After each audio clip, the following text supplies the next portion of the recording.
Okay, E3 has begun. EA and Microsoft, along with Bethesda, has had their press conferences.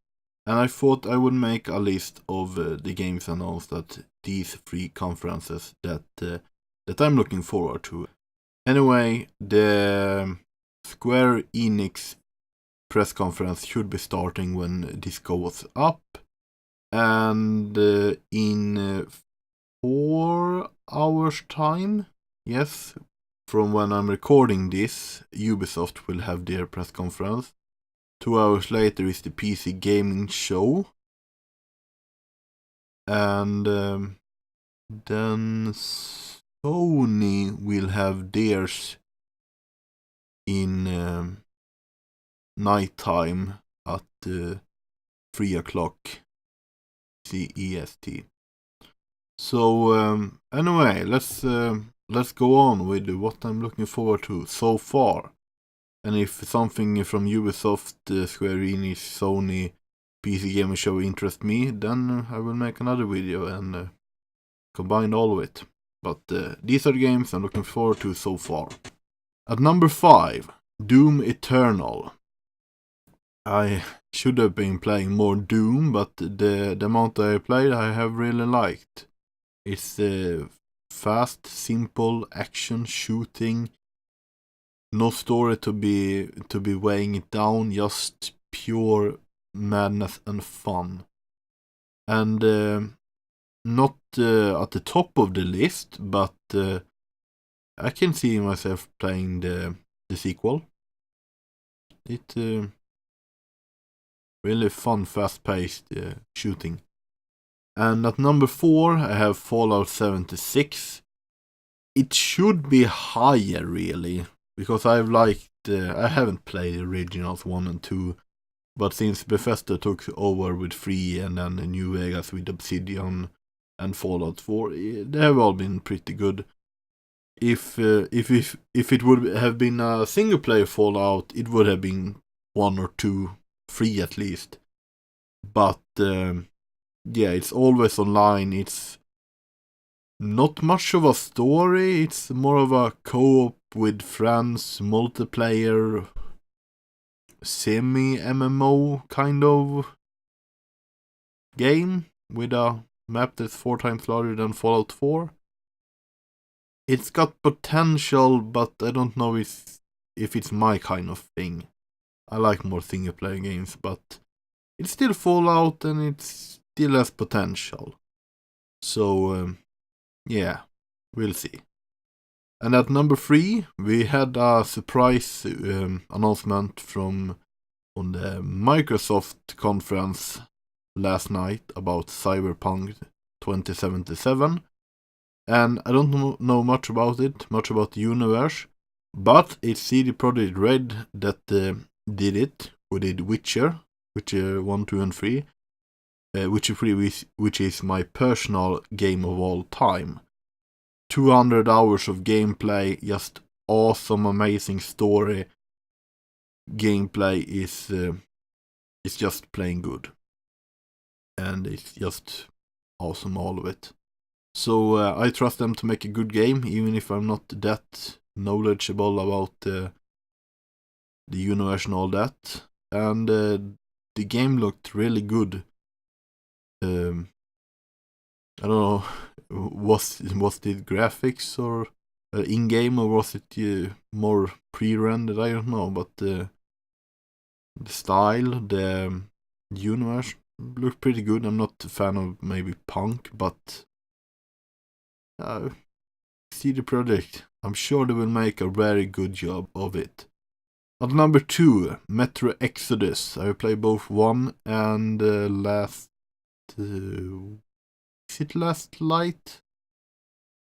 Metro 2, basically. I have even read the first book. It's Eastern European, Russian, Ukrainian developed style of games, dystopian, along with both Metro and Stalker. This kind of genre, it's awesome. It's set in Russia. The first 2 games were in the Moscow, basically Moscow, mostly in the Moscow subway system, where after a nuclear war had destroyed basically all of Russia and the world.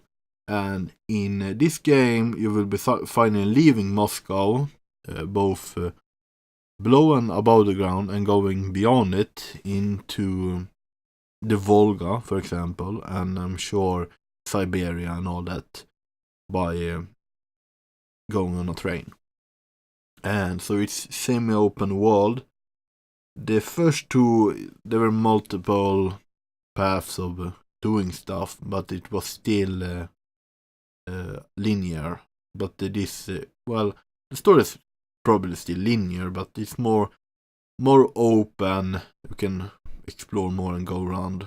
So yeah, that really got potential. And number 1, it was actually number 3 and 4 before I put it on number 1 after I watched some more gameplay. Surprisingly, it's actually Battlefield 5.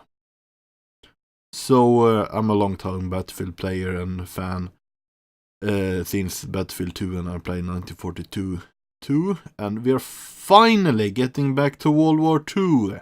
Finally! The people that just I want more modern. Well, screw you. We need the World War II stuff. Not more modern. We have had that. Basically, three quarters of all games are modern day bullshit. We have seen that and been there and had everything. Enough. I want more historical games, not present stuff or near future again. So Grander Operations looked awesome. Really great potential when you have long-term over multiple maps kind of gameplay, like was it Operations in Battlefield 1, where you play multiple maps in a row and you have multiple chances of taking an objective. One similar game mode to that was I don't know what it's called, but it's this game mode in Red Orchestra, when you also have multiple territories and you have manpower, and you need to conquer all the provinces on a map, and each province on the map is represented by an in-game battlefield, which you had to win to get the province, and once you got all the province, you won, or you lost by losing all your manpower before you did it. So Battlefield 1 was not as advanced as that, because you didn't have manpower, you had just tickets and free chances. But Battlefield should have that, really, what Red Orchestra have. But now we got more focused co-op objectives set over multiple days in the same map. So you fight on one part of the map for one match, and then the next match, called the second day, you go further on the same map and fight on another area of the same map. But if you lose the first match, you won't go to day 2. You maybe get a second chance on the first match, but if the defenders hold out, they win, and so on. And you can now build fortifications. You also have some sort of Call of Duty-like callings, I think. V2 and Churchills and whatever. What? That's weird. And I'm this cosmetic stuff. I really want the games to be pretty historical accurate, though. So if you're running around with a pink helmet with a smiley sticker on your gun, like, what? No, don't Call of Duty-fy it or make it weird. Just try to be at least somewhat semi-realistic, which I think the gamers are doing, but I hope it looks like it as well. But still, it's number 1, and I thought I could wait until next year to buy it on a discount, but the gameplay is making me want to buy it straight away, actually. So it got potential. And before we're ending here, I have already gone over 11 minutes. Nobody's gonna watch this. I already know it. But still fun to make these videos. So I want to comment on 2 more things before I quit. And that's Elder Scrolls 6. What the hell was that Elder Scrolls Blades game? I watched Drop Frame's stream on Twitch. They all thought it was a joke, and they did it so it had to be real, but I was still had in my mind that it had to be a joke still. Was it a joke? Was it real? I don't know. It is real? Question mark? Probably. Weird. And then they redeemed themselves. They had to do it by announcing Elder Scrolls 6, even if it's 2-3 years until it happened, because they just really did themselves a disfavor to show that the Blades game, Elder Scrolls Blades, so they redeemed themselves a bit, but we still want to see gameplay and know where it takes place and such. But that's really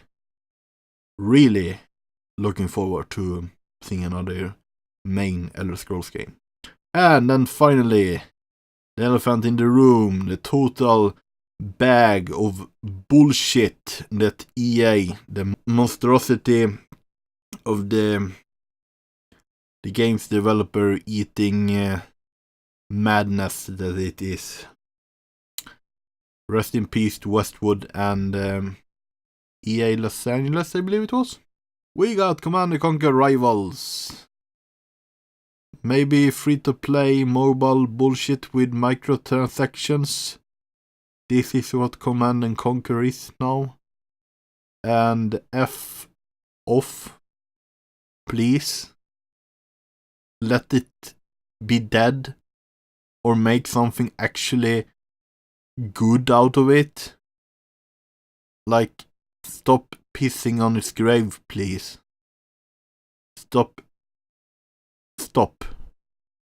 Thanks. That's all. Maybe I'll make another video later, but that's it for now. EA, stop. And one more thing. Why the hell didn't they show actual gameplay of Battlefield 5 at both Microsoft and EA played their own event? Why the hell didn't they show gameplay of the game they're making? EA Play was just bad. Wasn't barely anything interesting there at all.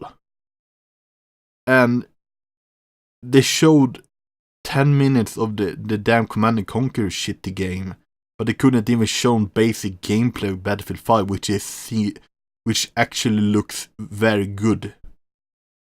Yeah, just filled with dumb people, but that's no news, so yeah. Anyway, there is more streams coming up from E3, and I will be watching, and maybe you too. See you in the future.